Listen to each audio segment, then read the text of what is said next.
Bienvenidos, mis hermanos y hermanas en Cristo. Realmente hoy es el día del Señor. Un domingo congregándonos en un nuevo lugar con la intención de responder una vez más al llamado de Dios de adorar como congregación, de juntos adorar como congregación.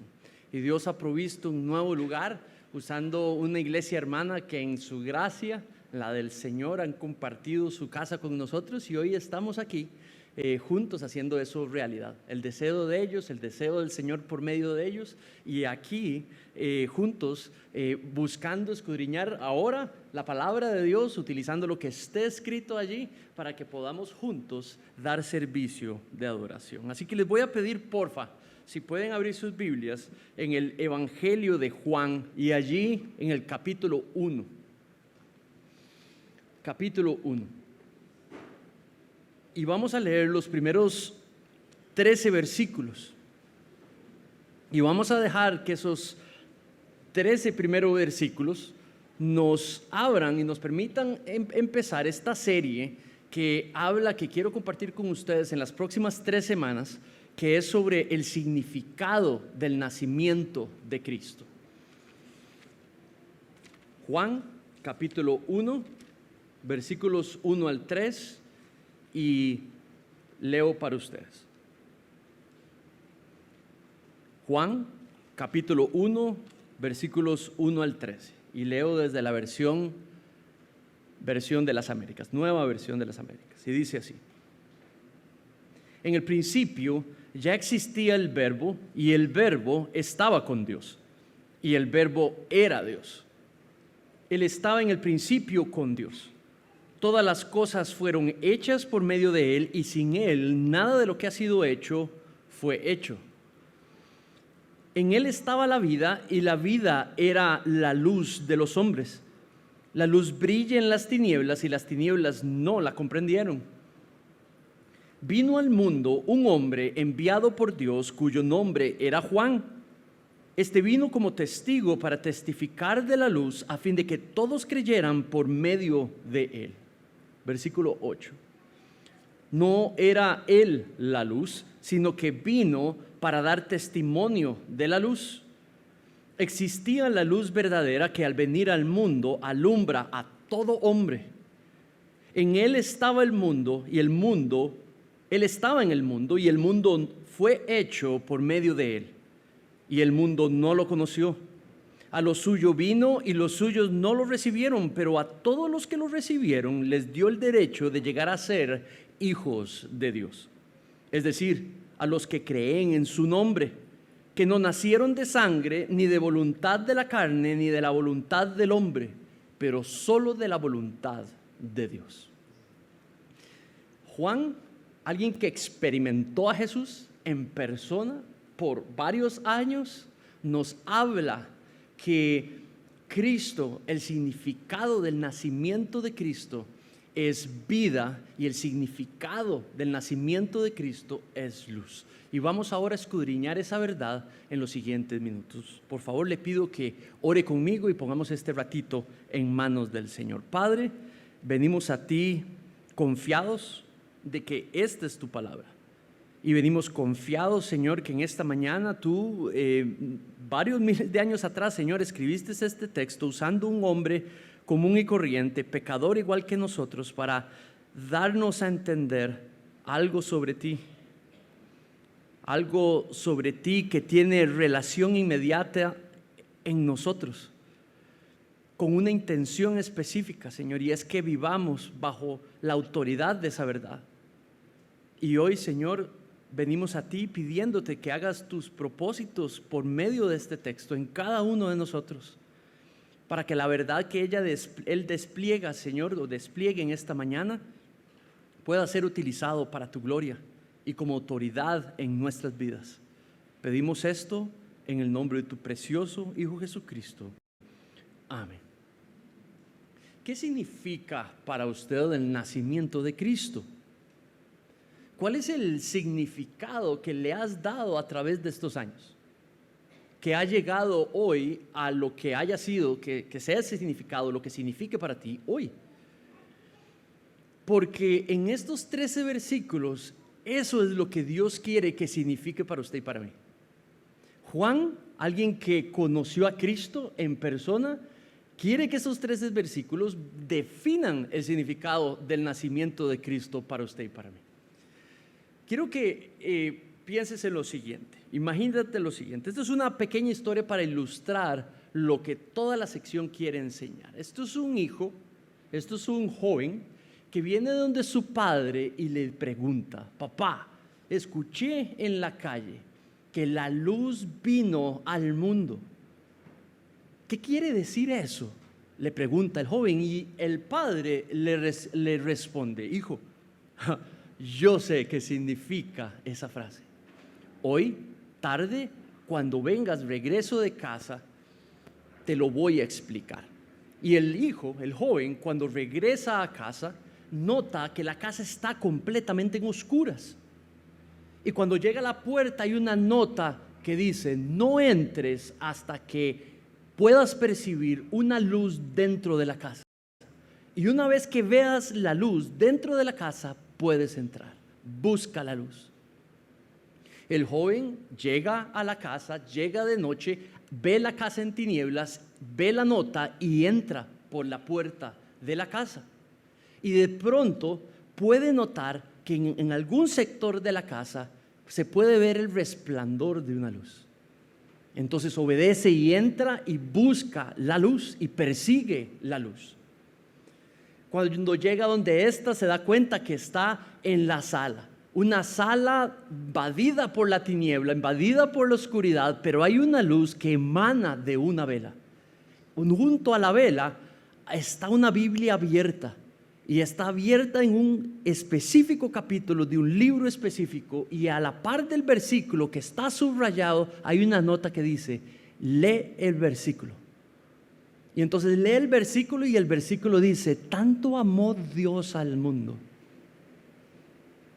que dio su vida por el mundo, para que todo aquel que crea en el Hijo no se pierda, pero tenga vida eterna. La nota sigue y dice: eso es lo que significa que la luz vino al mundo. Nada más quiero que pienses allí en los elementos de esa ilustración: oscuridad, mensaje de vida, y por ende ahora luz para ese joven. Quiero repetirte esas 3 palabras para que veas el orden. Número 1, mensaje de vida. Al creer en Cristo Jesús, enviado por amor, enviado por Dios, un mensaje, hay vida. Y número 2, ese mensaje se vuelve la luz del mundo. ¿Tiene sentido? Esa es la secuencia de ideas que está en el texto. Quiero comprobártelo.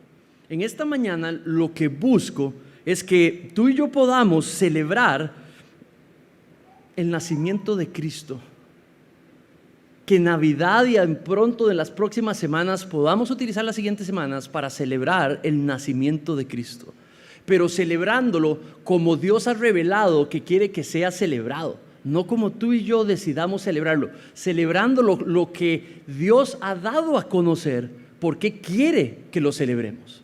Navidad, lo que hacemos es celebrar el nacimiento de alguien, el nacimiento del Hijo de Dios. Y ese nacimiento en este texto significan vida y significan luz. Déjame darte la primera idea. La primera idea allí es que la palabra vino al mundo. El texto habla de que la palabra vino al mundo, a un mundo muerto en pecado. Mira los primeros versículos. Los primeros 3 versículos van a hablarte de quién es la palabra. Van a identificarte quién es del que está emitiendo el sujeto que va a hablar el resto de la sección. Dice: en el principio ya existía el verbo. Alguna de nuestras versiones va a decir la palabra. La palabra detrás de verbo, la palabra detrás de la palabra, en realidad significa la palabra. Una buena traducción, la idea es que quede ahí claro, es que es la palabra de Dios. Si tenemos a Dios Padre, su palabra, tan poderosa como aquel que la emite. Cuando hablamos de la palabra, no podemos dejar de pensar en la palabra que le precede, dice en el principio. Ustedes y yo por meses hemos estudiado Génesis. Y al estudiar Génesis tuvimos que empezar por donde había que empezar, por el principio.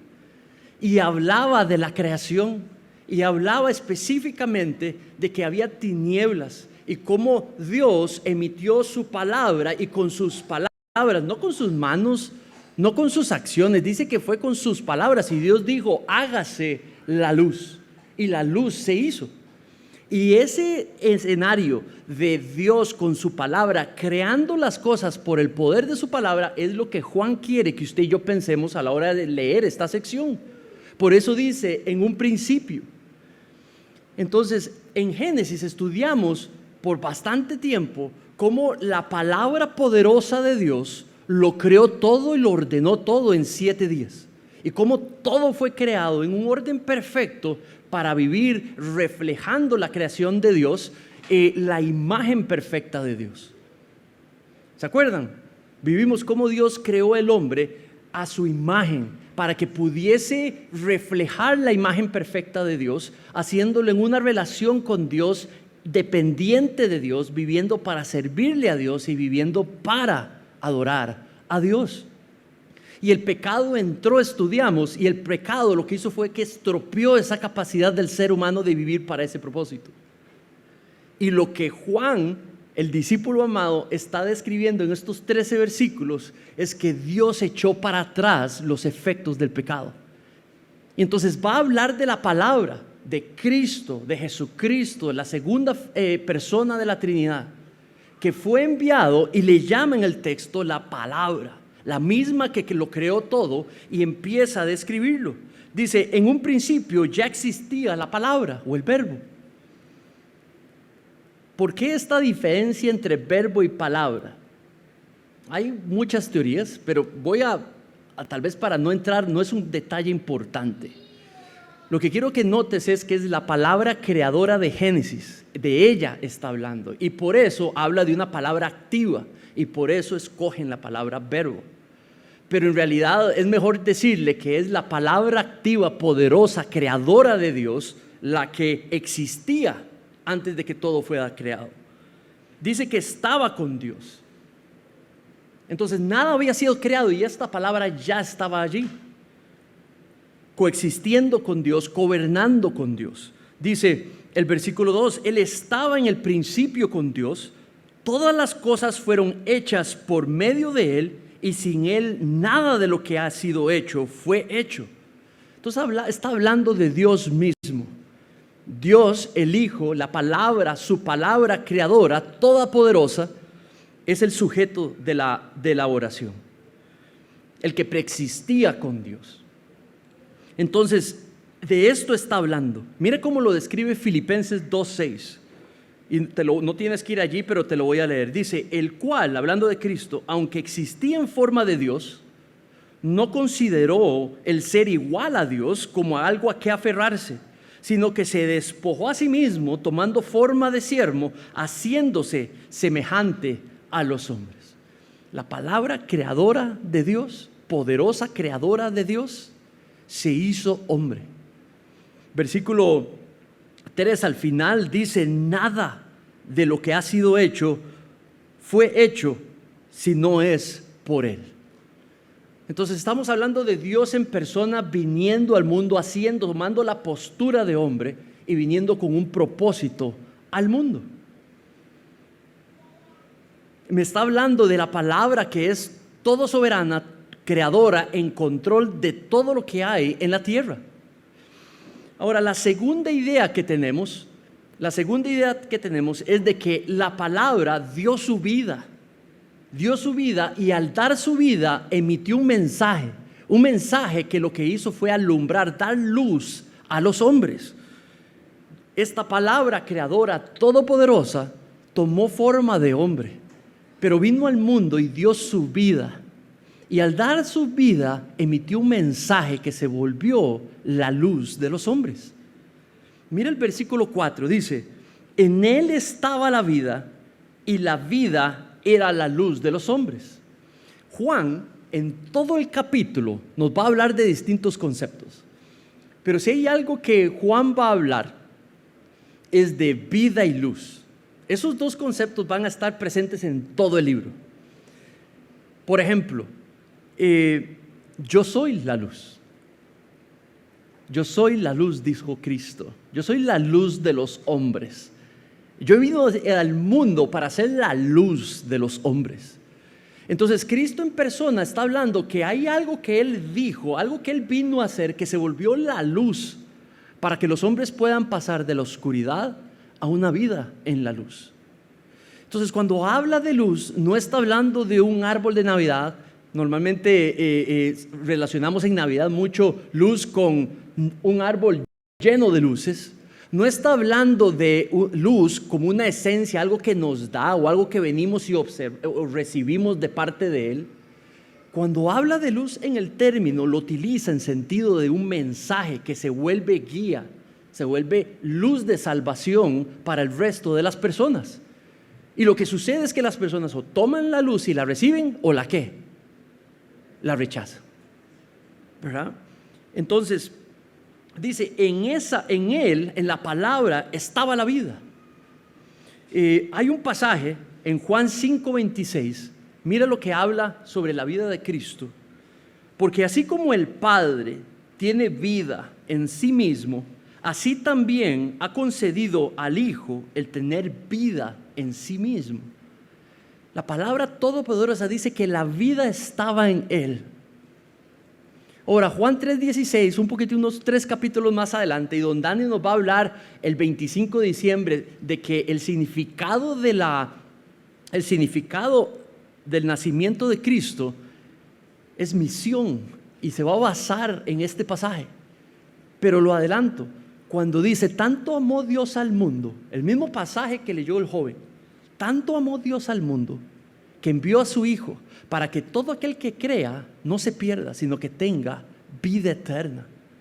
Entonces la vida que emanaba en la palabra todopoderosa, creadora, fue despergada, vamos a ver una palabra, sería como dispensada, fue entregada, fue desplegada. Y a eso se refiere cuando dice, en Él estaba la vida. Y ahora vemos cómo el versículo dice que esa vida se volvió la luz de los hombres. Y eso es porque la entregó. Eso es porque la sacrificó. Eso es porque voluntariamente la dio por el perdón de nuestros pecados. Y por eso esa vida, el versículo dice que la vida se volvió luz de los hombres. Esa luz, esa vida sacrificada por el perdón de nuestros pecados, se volvió un mensaje que trajo luz, podría ser luz para las vidas de las personas. ¿Saben? Cuando hablamos de luz, es implícito el iluminar. Nada más ve atrás mío, mira allá arriba. Una luz per se lo que hace es irradiar. Una luz específicamente lo que hace es emitir algo. Cuando se compara a Cristo con luz, lo que está hablando es de que emite algo, da a entender algo, proyecta algo. Y en el contexto de todo el libro, eso es el mensaje que la entrega de la vida del Creador por nuestros pecados le da a entender a los seres humanos. ¿Y cuál es ese mensaje? Que todo aquel que crea en ese acto de entregar su vida por el perdón de nuestros pecados, obtiene regalo de salvación, obtiene regalo de redención. La tercera, bueno, antes de entrar a la tercera, 2 ideas que creo que en el libro vamos a ver que simbolizan este milagro. Piensa, por ejemplo, en Lázaro. ¿Se acuerdan de Lázaro? Cristo, la palabra, enfrente de una tumba con un cuerpo muerto. Y la vida que hay en Cristo, Él le demanda al cuerpo que se levante. Cristo, poseedor de vida, Cristo capaz de entregar vida a algo que no lo tiene. Entonces lo que hace es que lo levanta, le dice a Lázaro, sal de la tumba. ¿Y qué sucede? Lo muerto se vuelve vivo. Lo que se estaba pudriendo deja de pudrirse y resana de él vida y vuelve a tener vida. Otro ejemplo, por ejemplo, es los milagros que comete, por ejemplo, frente a ciegos. El ciego no veía. ¿Qué veía el ciego? Oscuro. Y Cristo le devuelve la capacidad de poder ver luz. Y por el poder de la palabra en él, ese despliegue de vida o de poder permite que alguien que no podía ver, mas no solo tinieblas, puede empezar a ver lo que es luz. Entonces lo que vemos con esos dos ejemplos que Juan va a utilizar en los próximos capítulos es la capacidad de la palabra para dar vida espiritual, para recobrar la visión espiritual, para pasar de ser alguien espiritualmente muerto a alguien vivo espiritualmente hablando.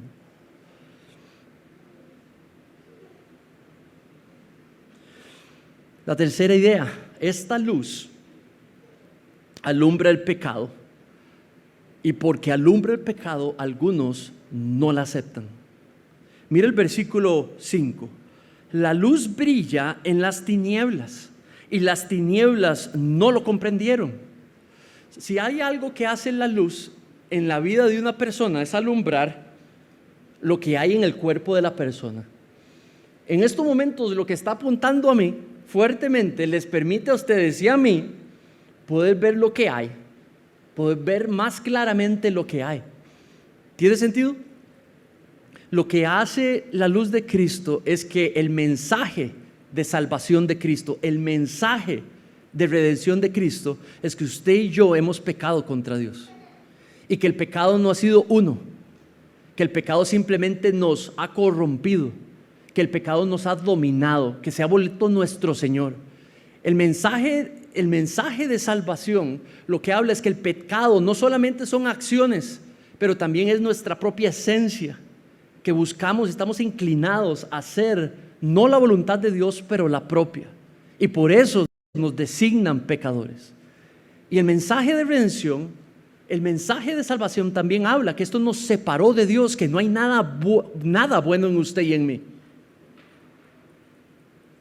y que es justamente eso lo que nos separó de la gloria de Dios. Y este mensaje de salvación habla que ahora Dios ha hecho un medio para restaurar eso y echar para atrás los efectos de ese pecado. Pero si hay algo inevitable que hace, es que anuncia que ya no vamos a vivir para ese pecado, sino que vamos a vivir para la gloria de Dios. ¿Eso qué implicación tiene sobre nuestras prácticas de pecado? Que tenemos que renunciar a ellas. Y dice que muchos hombres vieron cómo la luz, no solamente el mensaje de luz de salvación, les mostraba que tenían pecado, pero que tenían, por medio de Cristo, tener que dejar de vivir para ellos. Y hay hombres que decidieron no tomar el mensaje porque no estaban dispuestos a dejar su pecado. Esa verdad sigue siendo cierta hoy. Cuando la palabra de Dios, la Biblia, nos confronta con la verdad de que somos pecadores, nos habla que por medio de la salvación y presencia de su Espíritu en nosotros, si tenemos fe en Cristo y en qué hizo, Él viene a morar a nuestras vidas. Y dice que nacemos de nuevo y ahora vivimos para la gloria de Dios mientras nos vamos despojando de lo que es pecado. Y este pasaje dice que aquellos hombres que contaron el costo, dijeron, no quiero dejar de vivir para mi voluntad, no quiero dejar de ser el Dios en mi mundo, yo quiero seguir contemplando el pecado que practico. Saben, Romanos habla que la humanidad, justifica lo que hace, el ser humano justifica lo que hace, llega a entender que es voluntad de Dios y justifica el no hacerla. Y se goza, y la justifica, y la vive, y la enseña. Y eso es justamente lo que en el versículo está diciendo, que las tinieblas no la comprendieron. La luz brilla y muestra el pecado de los hombres, y algunos hombres deciden no interesarles lo que la luz trae como mensaje de salvación y redención, y deciden quedarse en las tinieblas. Mira lo que dice 2 Corintios 4:6. Dice: pues Dios, ¿qué dijo? De las tinieblas resplandecerá la luz. Es el que ha resplandecido en nuestros corazones para iluminación del conocimiento de la gloria de Dios en el rostro de Cristo. Entonces, cuando ponemos nuestra fe en ese mensaje de salvación, en ese mensaje de redención, lo que dice es que el Espíritu de Dios, el Espíritu del Hijo, viene a morar en nuestros corazones y nos muestra el rostro de Cristo. Eso es un lenguaje figurativo para mostrarnos lo que es la voluntad de Dios, mientras somos conformados a la imagen de su Hijo. Santificación. Pero dice el versículo que a algunos no les interesa eso. Les interesa más quedarse en su pecado. La cuarta y última idea de Juan es que a los que reciben la luz, nacen hijos de Dios por la voluntad de Dios. 9 al 13, dice el 9: existía la luz verdadera, que al venir al mundo alumbra a todo hombre. Él estaba en el mundo, y el mundo fue hecho mediante de él, y el mundo no lo reconoció. 11, a los suyos vino, hablando de Israel, y los suyos no le recibieron. Pero a todos los que le recibieron, les dio el derecho de llegar a ser hijos de Dios. Cuando habla de que recibieron la luz, está hablando que recibieron el mensaje de salvación, el mensaje de redención, que por la entrega de la vida del Hijo fue hecha posible para las personas como nosotros. Pero dice que a los que recibieron el mensaje de salvación, dice que les ha dado el derecho de llegar a ser hijos de Dios. Dice el pasaje, es decir, a los que creen en su nombre, que no nacieron de sangre, ni de voluntad de la carne, ni la voluntad del hombre, sino de la voluntad de Dios. ¿Saben? Estamos hablando que el nacimiento de Cristo significa conversión. Estamos hablando que esa conversión viene por haber atendido el mensaje de luz, la luz del mensaje de salvación, la luz del mensaje de redención, libertad de nuestra vida de pecado, justificación, regeneración, santificación, adopción. Cuando hablo de justificación es de que ahora Dios no ve nuestro pecado, pero nos ve como justos delante de Él. Porque Cristo nos justificó, nos volvió como alguien justo delante de Él. Él imputó su justicia sobre nosotros y nuestro pecado fue imputado sobre Él. Y ahora yacemos justos delante del Señor. Esa luz del mensaje de salvación o de redención también habla de redención. Eso quiere decir libertad, ya esclavos del pecado no más, pero libres para hacer la voluntad de Dios. Ese mensaje de salvación habla de regeneración. Esto es como que algo muere y vuelve a nacer, y vuelve a nacer diferente, para poder ser diferente. Este regalo de salvación habla también de adopción, de pasar a ser criaturas, a pasar a ser hijos e hijas del Dios Altísimo, los suyos. Pasamos a ser, de ser nuestros a ser suyos, sus hijos y sus hijas. De esto habla y dice que a los que reciben el mensaje de redención, los que reciben el mensaje de salvación, se vuelven sus hijos y sus hijas. Y eso es lo que celebramos en Navidad, el que Dios nos hizo sus hijos y sus hijas. ¿Saben? Cuando era niño, como por 17 años, creo, 17 y 18 años, en mi familia había una tradición.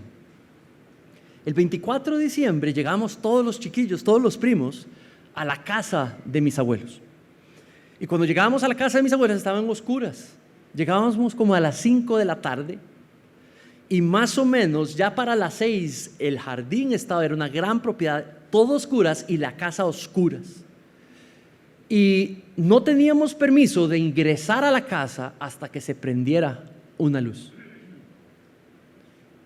Y esto ya lo habíamos practicado por años. Entonces todos jugábamos vacilados y empezábamos a decir, ya son las 5:45, ya ahorita. ¿Y sabe cómo le llamábamos a eso? Nos habían enseñado que el niño Jesús venía. Y cuando el niño Jesús venía, se iba a prender esa luz. Y todos deseosos y todos ansiosos esperábamos, y de pronto alguno de los chicos se daba cuenta y decían, ya, ahí está la luz, ya prendió la luz. Y entonces todos nos contagiábamos y nos hacíamos fila enfrente de la puerta principal de la casa. Y la tarea era que los grandes guiaban a los chicos de la mano y íbamos por los pasillos hasta seguir la luz, que era la sala. Y cuando llegábamos a la sala, habría este enorme árbol con un montón de lucecitas, de hecho velitas. Y entonces celebrábamos la luz. Y nos habían enseñado a decir que el niño Jesús había venido en ese justo momento, cuando la luz se prendió. ¿Sabes? Se nos enseñó que quienes nos regalaban los regalos debajo del árbol los había traído el niño Jesús. ¿Qué significaba el nacimiento del niño Jesús para nosotros en esa tradición? Te lo digo, significaba que cuando Jesús nació, cuando el niñito llegó ese día, nos daban regalos, había comunión con la familia y había enorme comida. Y ese era el significado del nacimiento del niño Jesús en mi familia. Y eso es lo que nos enseñaron. Había grandes simbolismos de la luz ahí presente, de la vida. Cantábamos villancicos que algo de estos elementos mencionaban. Pero el centro de esa celebración no era el nacimiento de Cristo, no como Juan lo describe. La luz que gozábamos, la luz que disfrutábamos, no hablaba de redención, no hablaba de salvación, no hablaba de una vida de pecado sin la gloria de Dios, muertos espiritualmente. No era un mensaje muy bonito para ser hablado en tiempos que se supone queremos celebrar felicidad. Y le voy a decir por qué sucede eso. Creo que es más bonito celebrar prosperidad. Es más bonito celebrar prosperidad familiar, material, que nada que pueda ser algo crítico de cómo somos y quiénes somos. El mensaje de la cruz, el mensaje de salvación y el mensaje de redención empieza por la palabra pecado y termina por la palabra vida. Y termina por la palabra redención y salvación. Y eso es muy atípico en los hogares costarricenses, porque eso no es normalmente lo que se celebra. Celebramos prosperidad familiar y viene todo el mundo y nos gozamos de la familia. Celebramos prosperidad material y sacamos los vestidillos que nunca sacamos, ¿verdad? Y sacamos las prendas que nunca nos ponemos, ¿verdad? Estamos con la familia y se vuelve un montón de elementos primarios primero que lo que más debiera de celebrar. Dependiendo del contexto del que usted venga, habrá licor, habrá cosas que inclusive no representan para nada a Dios. Navidad no significa prosperidad. Navidad no significa familia. Navidad no significa grandes manjares y comidas.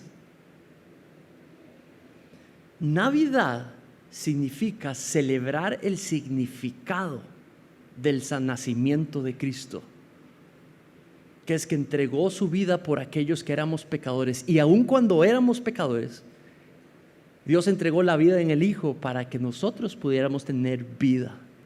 Y esas son las noticias que son la luz de los hombres. Los hombres la toman, ese mensaje, o los hombres la rechazan.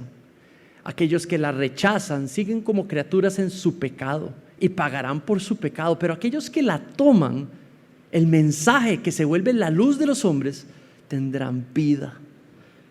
Navidad es vida, celebrar la vida nueva que Dios nos ha dado en Cristo Jesús.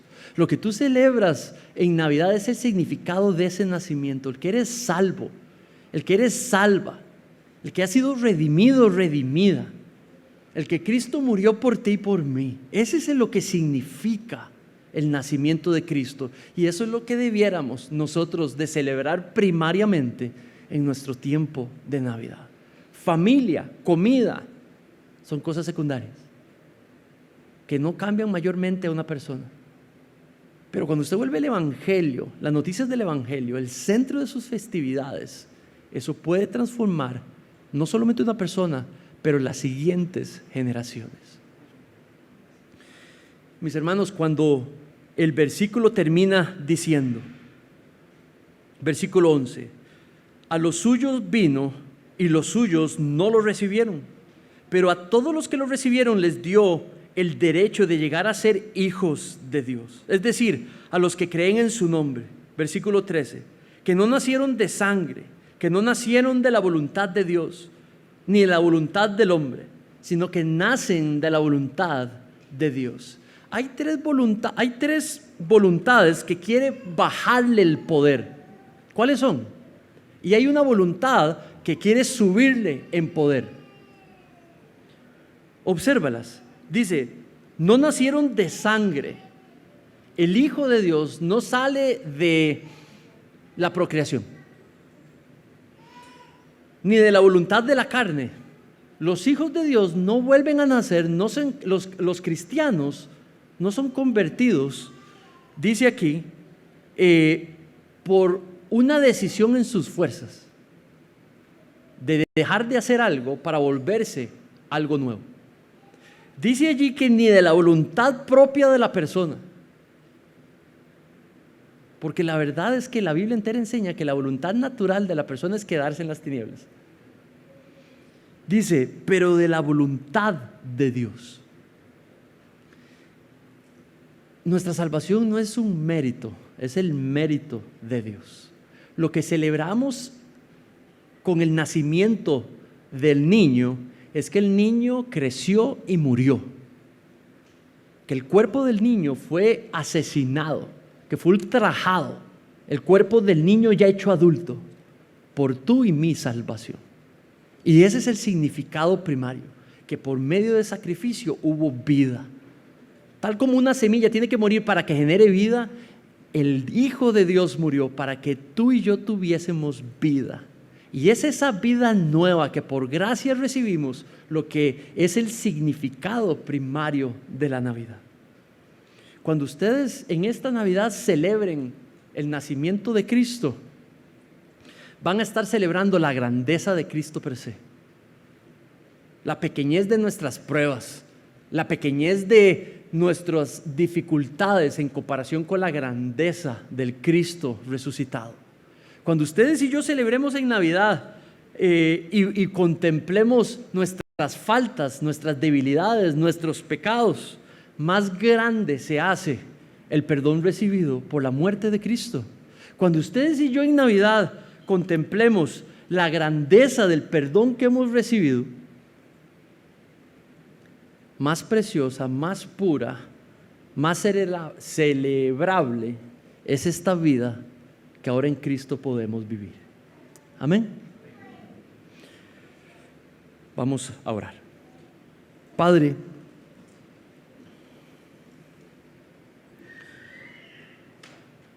nuestras festividades queremos dedicarlas para lo que es importante, ellas reflejen y comuniquen, Señor, y es que te hiciste hombre para poder darnos vida. Todo Dios, todo hombre, entregándose en la cruz para que pudiésemos tener vida y vida plena, vida abundante.